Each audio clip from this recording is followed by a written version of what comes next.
Sombras em Dusty Creek. Deixe um like e escreva nos comentários de que parte do mundo você está ouvindo esta história. Vamos começar.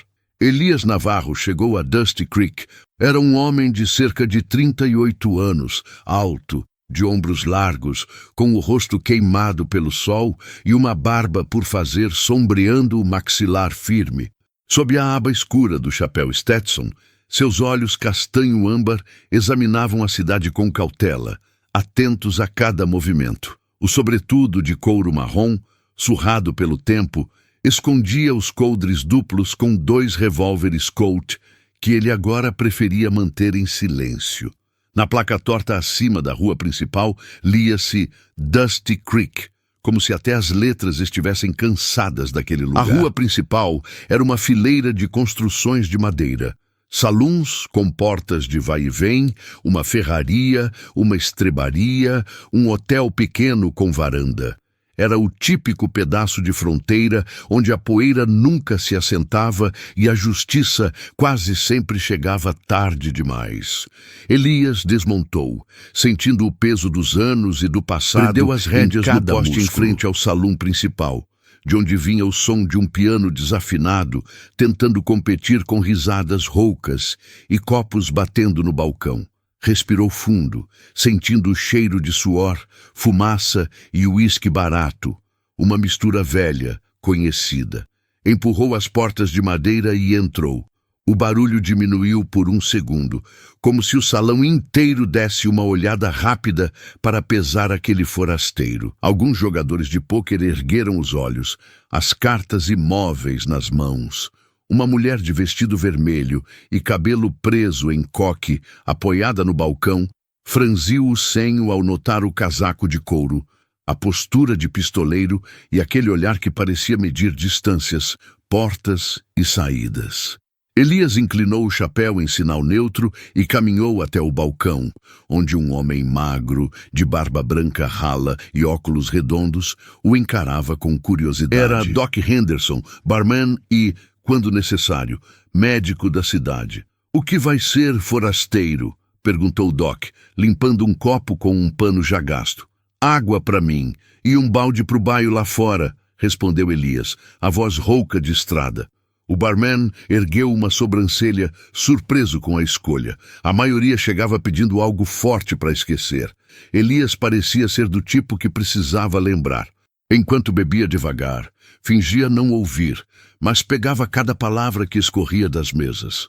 Não demorou para o nome Silas McCoy surgir em sussurros. Barão do Gado, dono de grandes extensões de terra e de muitos homens armados, mais respeitado que a própria lei. Falavam de dívidas que nunca terminavam, de fazendeiros encurralados, de uma cidade vivendo sob um laço invisível, apertando o pescoço de todos. Elias manteve o olhar no copo, mas a tensão nos ombros denunciava que estava ouvindo. A porta do salão se abriu com um baque firme e um homem com estrela de ferro no peito entrou, a fivela brilhando sob a luz amarelada dos lampiões. O xerife Harlan Pike, uns 45 anos, rosto anguloso, bigode loiro acinzentado e olhos claros, atravessou o salão com o jeito de quem não gostava de surpresas. Notou Elias, o sobretudo surrado, o chapéu baixo, e caminhou até o balcão com passos lentos, mas cheios de autoridade emprestada. "Não costumo ver caras novas por aqui", disse o xerife, apoiando a mão perto do cabo do revólver. Nome e motivo de estar em Dusty Creek. Elias respirou fundo, medindo as palavras. O passado queria falar, mas ele empurrou de volta. "Só de passagem. O nome é Elias Navarro. Procuro trabalho honesto."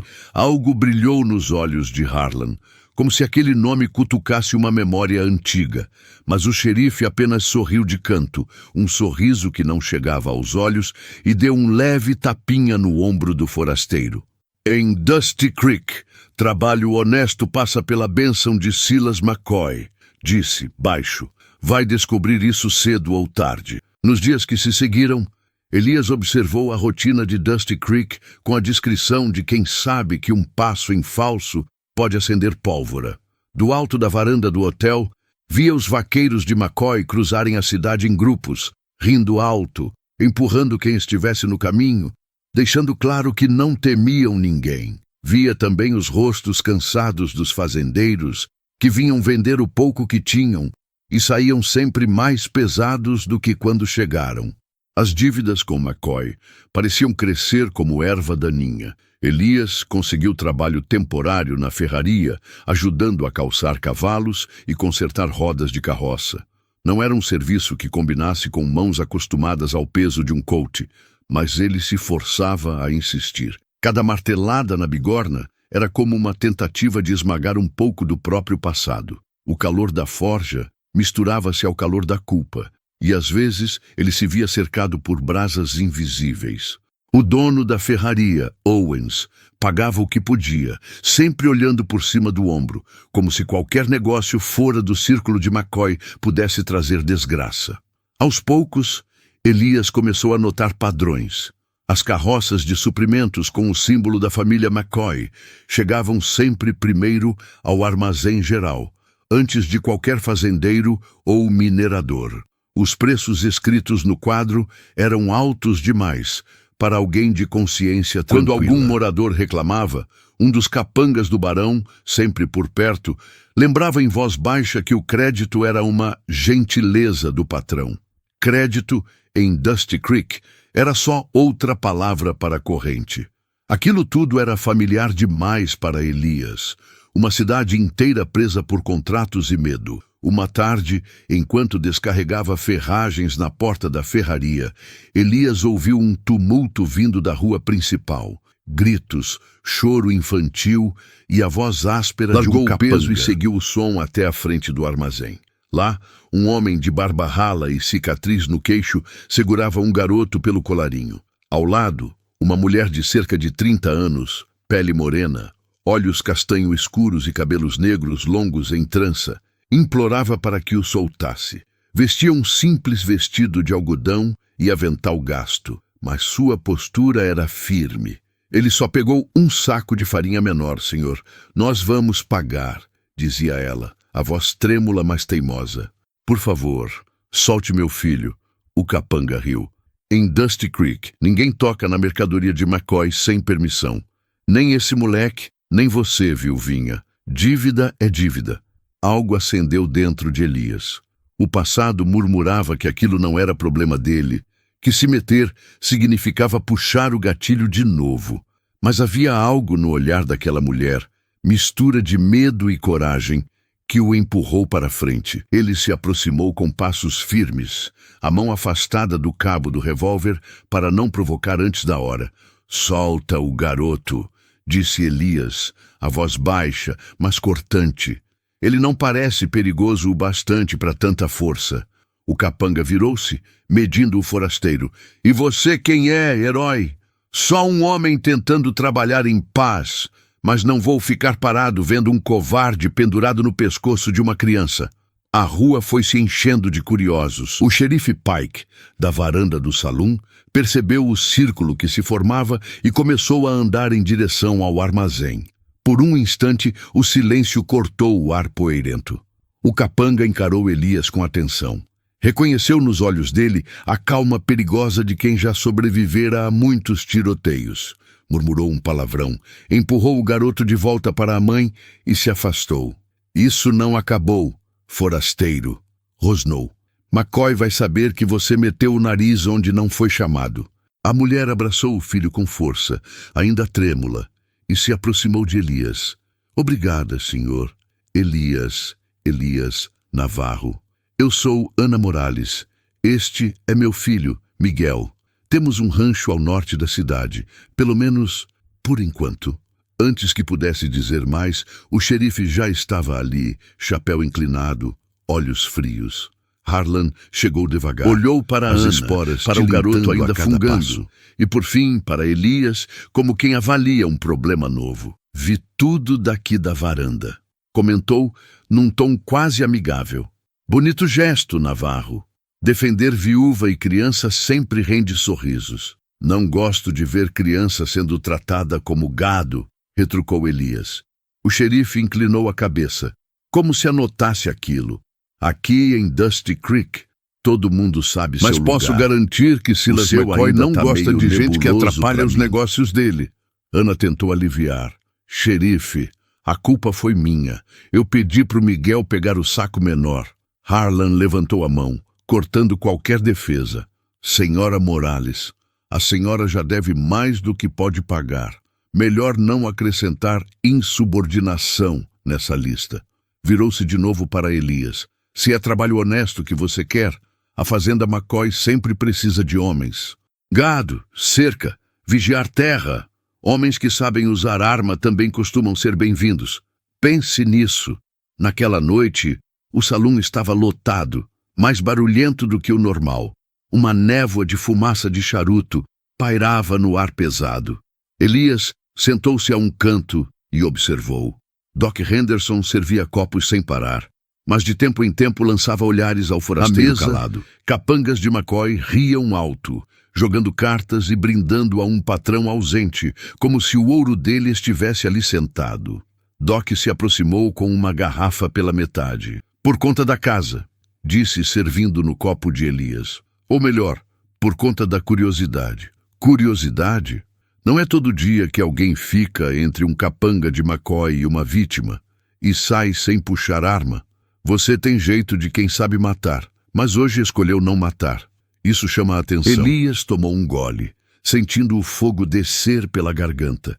Meu tempo de puxar arma por qualquer coisa acabou. O problema, Doc suspirou, é que, por aqui, às vezes é a arma que puxa a gente. Ainda mais quando o nome McCoy entra na conversa. O nome de Elias começou a correr pelas bocas de Dusty Creek, sempre em tom baixo, nunca em voz alta.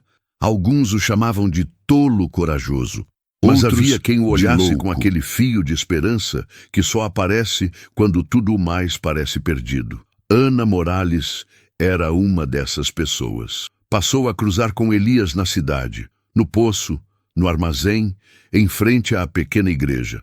Conversas curtas, sempre sobre coisas simples, gado, chuva, preço da farinha, mas por trás delas a mesma preocupação não dita. O rancho Morales estava na mira de McCoy. Um dia, Ana apareceu na ferraria e o convidou para conhecer o rancho. Montaram e seguiram por uma trilha estreita que cortava o norte de Dusty Creek. O sol alto queimava. O vento levantava redemoinhos de poeira e o horizonte tremeluzia.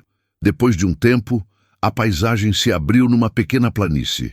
Uma casa de madeira simples, um curral modesto, alguns cavalos magros e poucas cabeças de gado teimando em tirar vida da terra seca. Miguel correu para recebê-los, com a alegria de quem via no forasteiro Não é muito, algo de herói. mas é nosso, disse Ana, com um meio sorriso orgulhoso e triste ao mesmo tempo. Meu marido morreu há 2 anos, numa briga de bar que começou com cartas e terminou com honra ferida. Desde então, tenho feito o possível para manter isso em pé. E McCoy? Perguntou Elias. Diz que eu devo mais do que consigo pagar. Sementes, remédio, ferramentas, cada ida ao armazém é uma corda nova apertando o pescoço. Se eu entregar as terras, a dívida some. Elias caminhou até a cerca mais distante e reparou em marcas recentes de cascos. A madeira ali estava quebrada em pontos suspeitos, como se alguém tivesse forçado passagem de propósito. Agachou-se, tocou o chão como um rastreador experiente. Estes cavalos não são seus, murmurou. Não, Ana franziu a testa. Eu achei que fosse só gado se dispersando, coiotes. Não foi coiote. Foi gente. Gente que sabe exatamente o que está fazendo. E a partir daí, Elias passou a vigiar o rancho à noite.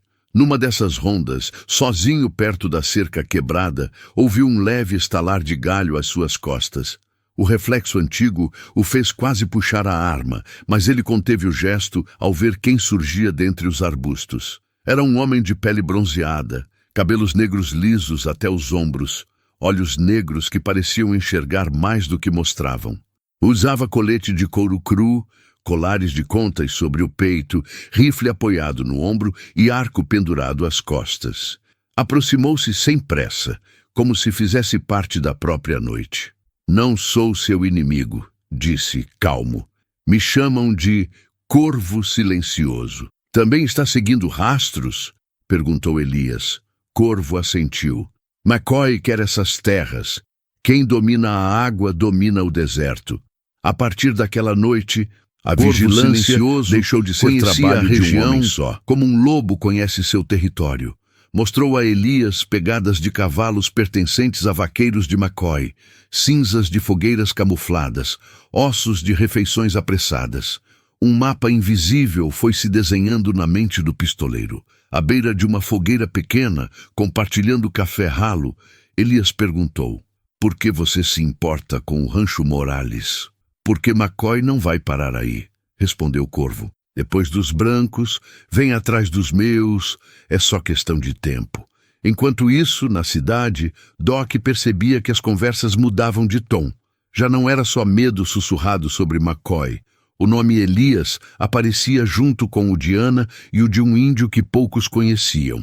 Alguns fazendeiros começaram a procurar o forasteiro discretamente, pedindo opinião sobre cercas cortadas, gado sumido, defesa de terras. Contra a própria vontade, ele se via no centro de um círculo de gente desesperada. Um deles, Harris, dono de um pequeno rebanho ao sul, foi direto ao ponto certa noite, batendo na porta do quarto de Elias no hotel.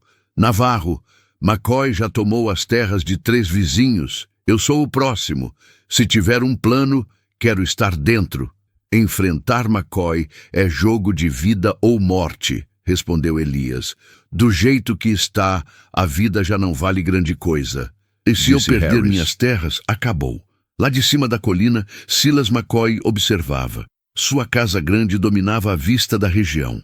Ele era um homem de 55 anos, corpulento, barba grisalha bem aparada, cabelo grisalho penteado para trás, olhos azuis frios, vestia terno escuro, colete preto, camisa limpa, relógio de bolso de ouro pendurado no colete. Ao alcance da mão, um colte de cabo trabalhado, mais símbolo de poder do que arma de necessidade. Quando ficou sabendo do incidente no armazém, do forasteiro intrometido e dos rumores de resistência, apenas sorriu.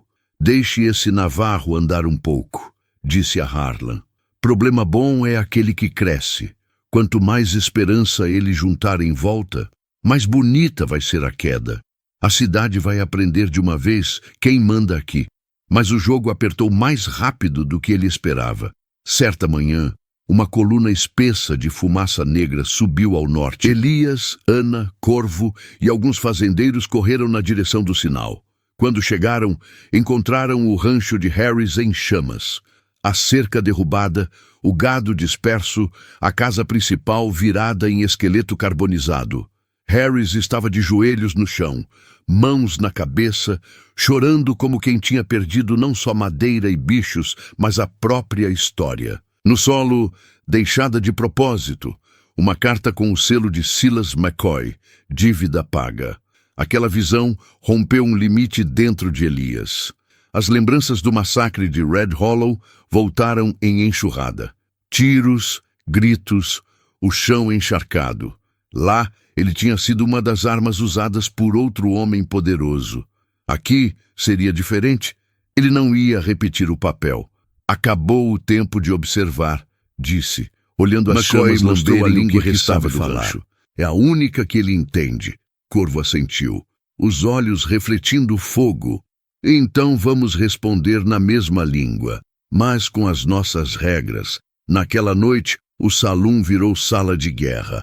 Doc trancou as portas mais cedo. Ao redor de uma mesa de pôquer, com um mapa improvisado da região preso por copos de uísque, sentaram-se Elias, Ana, Corvo, Harris e outros fazendeiros. McCoy controla as rotas de suprimento, o gado e agora a ferrovia que está chegando, explicou Elias, o dedo deslizando pelo mapa. Se cortarmos o fluxo de dinheiro, cortamos as pernas dele. Está falando de roubar o trem? Perguntou um minerador. Não roubar, sabotar, corrigiu Elias. O bastante para mandar um recado, sem matar inocente. Corvo ficou responsável por traçar a rota da composição. Os mineradores, pelos explosivos. cargas pequenas, suficientes para entortar trilhos sem descarrilar o trem inteiro. Os fazendeiros combinariam sinais de fumaça e de luz para avisar sobre movimentos dos capangas. Doc, teimoso, bateu o pé que ficaria como apoio médico.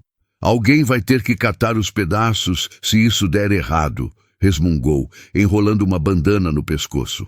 Do alto de sua mansão, McCoy começou a farejar o cheiro de rebelião. O aumento de encontros discretos, fazendeiros que pararam de bater à sua porta pedindo prazo, a cidade com um tipo de silêncio diferente. Mas ele subestimou o passo seguinte. O dia da sabotagem amanheceu com um céu claro, mas com vento inquieto. Elias, Corvo e 2 fazendeiros se posicionaram em um trecho isolado da ferrovia, onde os trilhos cortavam um desfiladeiro estreito. Rochas altas dos 2 lados, as cargas de explosivo de metal foram colocadas com cuidado, entortando uma porção dos trilhos sem transformá-los em armadilha mortal. Quando o trem se aproximou, o barulho de metal sobre metal encheu o desfiladeiro. Ao sinal de Corvo, o detonador foi acionado. Um estrondo seco. Os trilhos se deformaram à frente da locomotiva. O maquinista puxou o freio com desespero. O trem guinchou, os vagões chacoalharam e, aos poucos, tudo parou alguns metros antes do ponto crítico. Os homens surgiram das rochas com as armas em punho, mas sem atirar diretamente nos homens. "Ninguém precisa morrer aqui!" gritou Elias. "Larguem as armas, deixem os vagões de McCoy e voltem com o trem." Os guardas reagiram, trocando tiros. As balas de Elias e Corvo acertavam armas, pedras, nunca peito de trabalhador. Quando perceberam que a carga não valia o banho de sangue, os homens de McCoy recuaram com parte do trem, deixando 2 vagões para trás, carregados de armas, munição e provisões. A notícia voou. Quando Elias e os outros voltaram a Dusty Creek com as caixas destinadas ao barão, a cidade inteira sentiu que algo tinha mudado. Pela primeira vez em anos, alguém tinha desafiado Silas McCoy e saído vivo e vitorioso. No salão, Doc ergueu um copo e deu o brinde que ninguém antes ousava fazer. "A Dusty Creek", disse, "e a quem ainda lembra que isso aqui não tem dono." Na mansão, McCoy explodiu. O copo de cristal quebrou na parede. O uísque escorrendo como se fosse sangue. "Chega de sutileza", rosnou. "Se a cidade quer guerra, vai ter guerra." Ele reuniu seus homens, chamou reforços de fazendas sob seu domínio e, junto com o xerife, traçou um plano para cercar a cidade, cortar qualquer saída, esmagar a rebelião de uma vez. O nome Elias Navarro deixou de ser curiosidade, virou alvo. O cerco começou ao amanhecer seguinte. Quando os primeiros moradores saíram às ruas, viram cavaleiros armados em cada extremidade da cidade, rifles descansando nas celas, olhos na varanda do escritório do xerife. Harlan vigiava a rua principal, ladeado por 2 capangas. Ao longe, colunas de poeira marcavam patrulhas circulando Dusty Creek. No salão, Elias, Ana, Corvo e Doc ainda terminavam de alinhar os últimos detalhes quando ouviram o tropel pesado do lado de fora. "Eles vieram depressa", comentou Corvo, olhando pela janela. "McCoy sangra e bicho ferido é perigoso." Ana segurou o braço de Elias. Seus olhos estavam úmidos, "O que quer que aconteça hoje, firmes. Você já fez mais por essa cidade do que qualquer um." "Ainda não acabou", respondeu ele. "Se alguém sair vivo disso, espero que seja você e o Miguel." "A gente não começou isso para fugir no meio", retrucou ela. "Estamos juntos até o fim." Pouco depois, a rua principal virou palco. De um lado, homens de McCoy, bem armados. Do outro, fazendeiros, mineradores, gente simples com velhas espingardas, pistolas herdadas, até enxadas. O ar parecia mais denso. Harlan avançou alguns passos, a estrela de latão brilhando. "Navarro!" gritou. "Hora de acabar com essa palhaçada. McCoy exige que você se entregue. Talvez ele seja generoso com o resto." Elias caminhou até o centro. o sobretudo marrom balançando com o vento quente. Não é a mim que ele quer, Harlan. Ele quer as terras, a água, a cidade inteira ajoelhada. Você acha que meia dúzia de fazendeiros e um barman vão derrubar Silas McCoy? O xerife zombou. Eu acho que o medo de vocês não vai durar para sempre, respondeu Elias. Uma hora, alguém ia dizer, basta. Aconteceu de ser hoje. O silêncio que se seguiu foi pesado. Em alguma parte, um cavalo bateu as patas no chão. Então, o inevitável, um capanga nervoso disparou antes da hora. A bala levantou um jato de poeira perto dos pés de um fazendeiro. Era o que faltava. O inferno se abriu. Tiros cruzaram o ar. Vidraças estouraram. A rua principal se esfarelou campo de batalha. Homens caíam, outros se arrastavam, alguns corriam para se proteger atrás de barris e carroças. No meio do caos, Elias se movia com a precisão fria que jurara abandonar, agora usada não por dinheiro, mas por necessidade. Das varandas, Corvo silencioso disparava com calma mortal, derrubando os atiradores mais perigosos. Doc corria de um lado a outro, improvisando curativos no chão mesmo, enquanto balas unia perto de sua cabeça. O salão virou enfermaria, com Ana puxando feridos para dentro, as mãos tremendo, mas firmes. Miguel, assustado, carregava baldes d'água e panos, recusando ser apenas espectador. Em meio à confusão, o duelo que parecia escrito pelo destino se desenhou. Elias e Harlan ficaram frente a frente, no meio da rua, como se as balas ao redor tivessem ficado em câmera lenta. A poeira dançava em torno deles sob a luz do sol que começava a descer. Eu avisei que não havia lugar para você aqui, rosnou Harlan. E eu avisei que uma hora alguém ia dizer chega, respondeu Elias. Por um instante longo, os dois ficaram parados, mãos próximas às armas, olhos grudados. Então, as mãos desceram. 2 disparos soaram tão juntos que pareciam um só. Harlan cambaleou. A estrela no peito se inclinando junto e caiu de joelhos, tentando inutilmente alcançar o revólver. Elias continuou de pé, mas sangue começou a manchar sua camisa, abaixo do ombro. Mesmo ferido, ele sabia que ainda havia uma conta maior para acertar. Silas McCoy, vendo o xerife tombar, sentiu a primeira rachadura real no próprio domínio. Montado em seu cavalo negro, sacou o colte ornamentado e avançou pela rua, atirando sem dó. Elias rolou para trás de um bebedouro de madeira. Uma bala estourou a borda do tanque, fazendo água jorrar e misturar com a poeira. Corvo tentou mirá-lo, mas capangas ainda fiéis formaram um escudo de fogo ao redor do patrão. O barão desceu do cavalo, ainda sangrando de um ferimento no ombro, porém firme. A rua parecia encolher, deixando apenas os dois em foco. Sempre haverá outro homem como eu, Navarro, gritou McCoy, ofegante. Sempre haverá alguém no comando. Talvez, respondeu Elias, avançando um passo, ignorando a dor no ombro. Mas hoje, esse alguém não vai ser você. Eles se mediram com os olhos, cada um carregando uma história de poder e sangue. O mundo pareceu segurar a respiração. Então, o disparo final ecoou. A bala de Elias acertou o peito de McCoy.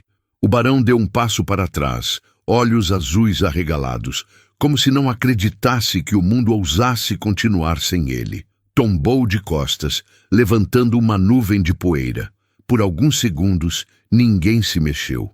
Depois, devagar, o tiroteio Sem foi patrão minguando. para Mandar, muitos capangas largaram as armas. Outros fugiram em desespero, como cães sem dono. Dusty Creek amanheceu outro no dia seguinte. A fumaça dos incêndios sumia, revelando casas marcadas por bala, janelas quebradas, sangue seco no chão. Mas pela primeira vez em muito tempo não havia silhuetas de cavalaria de McCoy nas entradas da cidade. Os moradores caminhavam cansados, feridos, alguns chorando seus mortos, outros falando em reconstrução. Doc, exausto, ainda fazia a ronda, verificando quem precisava de mais cuidado. Corvo observava tudo de uma colina, silencioso como sempre, já pensando em levar a notícia para o seu povo. A fronteira tinha mudado de dono. Não havia mais um homem por cima. Agora era a própria cidade. Elias, com o ombro enfaixado, sentou-se na varanda do salão, encarando a rua que tanto sangue tinha bebido. Ana apareceu com 2 canecas de café, sentou-se ao lado dele. Dizem que Dusty Creek é livre agora, comentou, mas vai ser um caminho duro. Liberdade nunca vem de graça, respondeu Elias. Ela o encarou por alguns segundos. Você podia ficar. Temos muito o que arrumar. E Miguel, ele gosta de você. Elias respirou fundo. A ideia de ficar era tentadora, mas o peso do nome dele era real demais. Meu nome carrega histórias que não vão desaparecer só porque eu quero, disse. Se eu ficar, mais cedo ou mais tarde isso volta, e quem vai pagar são vocês. Então vai continuar cavalgando até onde o passado não te alcance? Perguntou ela, num tom entre ironia e tristeza. Até onde o passado doa um pouco menos, respondeu com um meio sorriso cansado. Ana encostou a mão sobre a dele, num gesto curto, mas cheio de coisa não dita. Onde quer que você vá, por aqui ninguém vai esquecer o que fez. No fim da tarde, sob um céu alaranjado, Elias selou o cavalo baio. Na frente do salão, Doc, Ana, Miguel, alguns fazendeiros e até Corvo estavam reunidos, cada um com sua forma de despedida. O garoto correu até ele com algo fechado na mão. Toma, disse Miguel, abrindo a palma e mostrando uma bala amassada. Encontrei na rua depois do tiroteio. Para você lembrar que venceu. Elias pegou a bala e fechou a mão sobre ela. Vou lembrar que a gente não precisa atirar primeiro para mudar alguma coisa, respondeu. Montou devagar, sentindo o peso do corpo reclamar, mas também uma estranha leveza por dentro. Olhou pela última vez para Dusty Creek. A cidade tinha cicatrizes por todos os lados, mas havia algo diferente na forma como as pessoas se moviam.